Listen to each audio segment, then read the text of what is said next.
Mic पुढे आड मरे live कर दो इधर सुनो एक मिनट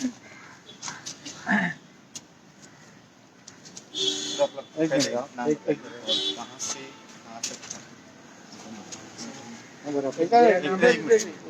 सेंटर में देखो चले? ओके ओके जोर से बोलो। मेरा नाम राकेश शर्मा है और मैं अभी कुछ महीने से गोवा में था। तो गोवा में जो फॉरेस्ट को लेके थोड़ा चल रहा है, तो उसके लिए मैंने फैसला किया कि भी मैं 1000 किलोमीटर राइड करूँगा गोवा के अंदर, और इसमें मैं लोगों से बात करूँगा। अगर मेरी आवाज़ गवर्नमेंट तक पहुँचे तो मैं उनसे बोलूँगा कि जो भी आपने फॉरेस्ट को लेके पॉलिसीज़ बनाई है उसको सोचे थोड़ा। इससे पहले मैंने काठमांडू से दिल्ली किया था और कश्मीर टू कन्याकुमारी सोलो किया था साइकिल से। उस दौरान भी मैं गोवा आया था। तो अभी मेरा जो मोटिव है 1000 किलोमीटर गोवा के अंदर साइकिल शुरू करना आज से, और जितने ज़्यादा से ज़्यादा लोगों से मिल सकूं, लोगों से बात कर सकूं एनवायरनमेंट के बारे में, उसके बारे में इसलिए कर रहा हूँ मैं। गोवा में क्या दिखा रही है? डिस्ट्रक्शन दिखा अच्छा गोवा दिखा?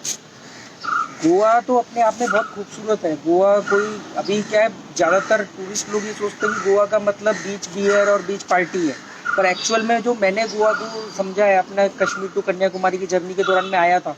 यहाँ पे गोवा से मैंने कोस्टल हाईवे लिया था, तो गोवा की खूबसूरती, वेस्टर्न घाट, फॉरेस्ट, हरियाली देखी जो मैंने, उसी वजह से मैं अब यहाँ गोवा अपनी बुक लिखने आया। तो अब मालूम पड़ा कि वही फॉरेस्ट थोड़ा सा कुछ डेवलपमेंट की वजह से कुछ खतरे में है, तो मुझे लगा कि भी मेरे को उसके लिए थोड़ा सा एफर्ट करना चाहिए। तो ये एफर्ट फॉर एनवायरनमेंट की राइड मैंने शुरू करी है आज से।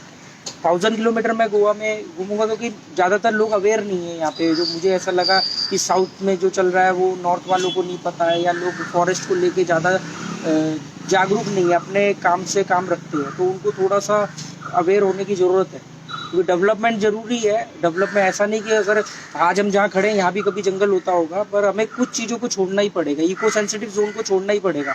अब ऐसा नहीं कि हम सब डेवलपमेंट के नाम पे सबको कंक्रीट का जंगल तो नहीं बना सकते ना, दुबई और मुंबई की तरह। आप किधर से आए? आप ओरिजिनल किधर से? मैं दिल्ली एनसीआर से हूँ, गाजियाबाद। तो यहाँ पे रहता हूँ, अभी मैं यहाँ पे हूँ 2-3 महीने से। तो आप ये अवेयरनेस प्रोग्राम जो कर रहे हैं आप साइकिल में, कितने साल से कर रहे हैं? मैंने ये 2018 से शुरू किया था। मेरी फर्स्ट राइड थी काठमांडू से दिल्ली आया था मैं सोलो। तो उसमें मैंने लगभग 1500 किलोमीटर साइकिल चलाई थी और 3500 लोगों से मैंने बात करी थी अबाउट अवेयरनेस और साइकिलिंग कल्चर के लिए। फिर उसके कुछ महीनों बाद मैंने कश्मीर टू कन्याकुमारी किया था, वो मैंने विदाउट मनी किया था। उसमें मैंने लगभग 1 लाख लोगों से बात करी थी, साइकिलिंग और एनवायरनमेंट के बारे में लोगों से बात करता था। तो इस दौरान काफ़ी कुछ सीखने को मिला, जो मुझे पता था वो मैंने लोगों को बताया। अभी गोवा में आया हूँ, तो गोवा की जिस खूबसूरती की वजह से आया हूँ वो ही थोड़ा अगर डिस्टर्ब हो जाए हरियाली और नेचर, तो थोड़ा वो प्रॉब्लम रहेगा। और आपका ये जो ये है एम है, क्या एम है और क्या मैसेज देना चाहते हो आपको? मैसेज फिलहाल तो अगर खाली अभी हम गोवा की बात करें, क्योंकि ये जो राइड है ये इंडिविजुअल गोवा के लिए है, स्पेशल मतलब गोवा, इसीलिए मैंने इसको गोवा के अंदर ही सीमित रखा है कि मैं 1000 किलोमीटर गोवा के अंदर चलाऊंगा, ज़्यादा से ज़्यादा लोगों से बात करूंगा। एम ये है कि लोगों को मालूम होना चाहिए कि फॉरेस्ट का महत्व क्या है। डेवलपमेंट के नाम पे आप फॉरेस्ट को, आप एक मैच्योर पेड़ को नहीं काट सकते। एक मैच्योर पेड़ और एक यंग पेड़ के बीच में बहुत बड़ा डिफरेंस होता है। आप 300-400 साल पुराने पेड़ काट के उसकी जगह 10 पेड़ लगा के उसको कवरअप नहीं कर सकते। अगर आपको कैसा मालूम पड़ा ये सब डिस्कशन चल रहा है गोवा में होने वाला? यहाँ पे जब मैं आया तो लास्ट टाइम भी जब मैं K2K कर रहा था, तो उस दौरान भी कई लोगों से मेरी बातचीत हुई थी, उनके संपर्क में आया, सोशल मीडिया के थ्रू मालूम पड़ा। फिर मैं खुद भी गया उस जगह पे, वहाँ के लोगों से बात किया कि क्या जेन्युइन क्या है। हो सकता है गवर्नमेंट अपने हिसाब से डेवलपमेंट का काम कर रही है, पर फिर भी आपको पता है कि हमारे संविधान में भी एक ये राइट दिया गया है, एक हमारा फंडामेंटल राइट है और एक हमारी फंडामेंटल ड्यूटी भी है उसमें, कि अगर आपके सामने कुछ हो रहा है तो आप कम से कम एटलीस्ट उसके लिए आवाज़ तो उठाओ। तो ये फंडामेंटल राइट के साथ साथ फंडामेंटल ड्यूटी का भी सवाल है। तो इधर से आप किधर जाने वाले हैं अभी आज मैंने ये राइड सुबह 8 बजे शुरू करी है। वाघाटर से मैं अभी पंजिम आया हूँ, और पंजिम से अभी मैं मीरामार डोनापोल होते हुए ओल्ड गोवा जाऊँगा, और ओल्ड गोवा बेम्बोलिम ओल्ड गोवा होते हुए पोरवरिम और मापसा होते हुए शाम तक आज का मेरा जो गोल है लगभग 100 टू 120 किलोमीटर आज मैं राइड करूँगा। और लोगों का रिस्पांस कैसा मिलता है? अभी तो थोड़ा सा ठंडा है रिस्पांस। एक्चुअली में ये एक माइंडसेट की बात होती है। कुछ लोग ऐसे होते हैं जो बहुत ज़्यादा एनवायरनमेंट के लिए सोचते हैं पर वो कर नहीं पाते, और कुछ लोग सोचते भी नहीं है और करते भी नहीं है। तो आपको हर तरह के लोग रास्ते में मिलेंगे। कुछ लोग आपको देख के इग्नोर कर देंगे और कुछ लोग आपसे बात करना चाहते हैं कि आप ये क्यों कर रहे हो, आप हम भी करना चाहते हैं, कर नहीं पाते, वो एक अलग बात है। तो सोचना ही अपने आप में बहुत बड़ी बात है। कम से कम आप सोच तो रहे हो, अब लोग सोच ही नहीं रहे। तो जो नहीं सोच रहे, मैं उनको पहले ये कहना चाह रहा हूँ कि आप सोचना तो शुरू करो ना, आप उसके बाद शुरुआत होगा सेकंड स्टेप का। आपकी जर्नी कैसे रहती है? रात को कहाँ पर रहते हैं आप?